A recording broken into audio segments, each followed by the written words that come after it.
നമ്മൾ ചെന്നപ്പോൾ പോലീസ് ആദ്യം എന്നോട് പറഞ്ഞത് ഗിവ് us 48 hours എന്നാണ്. 48 മണിക്കൂർ തരും. ഞാൻ പറഞ്ഞു പോളിംഗ് നാളെ നടക്കാനിരിക്കുക, നിങ്ങൾ ഇതിനകത്തൊരു തീരുമാനം. അപ്പോൾ പറഞ്ഞു 48 മണിക്കൂർ തരും. എന്നിട്ട് പിന്നെ ബന്ധപ്പെട്ടപ്പോൾ പറഞ്ഞു ഒരാഴ്ചത്തെ സമയം തരും. പിന്നെ ചോദിച്ചപ്പോൾ പറഞ്ഞു 10 ദിവസത്തെ സമയം തരും.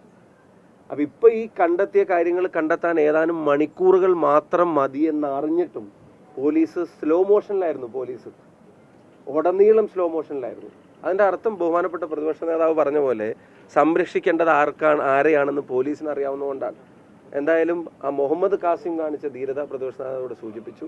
അതോടൊപ്പം തന്നെ പാറക്കൽ അബ്ദുള്ള, നമ്മുടെ ഇലക്ഷൻ കമ്മിറ്റിയുടെ ചെയർമാൻ, അദ്ദേഹം ഇക്കാര്യത്തിൽ എടുത്തിട്ടുള്ള നിയമപരമായ നടപടികൾ, ഈ വലിയ ഒരു വിഭാഗീയത ഉണ്ടാക്കാൻ നടത്തിയ ശ്രമത്തിനെതിരെ ഇലക്ഷൻ ജയിച്ചപ്പോൾ ഞങ്ങൾക്ക് സമാധാനമായി എന്ന് പറഞ്ഞിട്ട് വെറുതെ ഇരിക്കുകയല്ല അവർ ചെയ്തത്.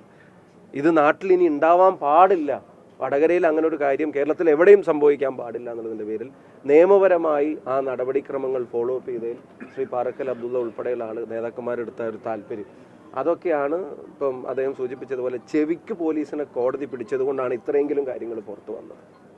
ഇനിയും പുറത്തു വരാനുണ്ട്, അതും വരും.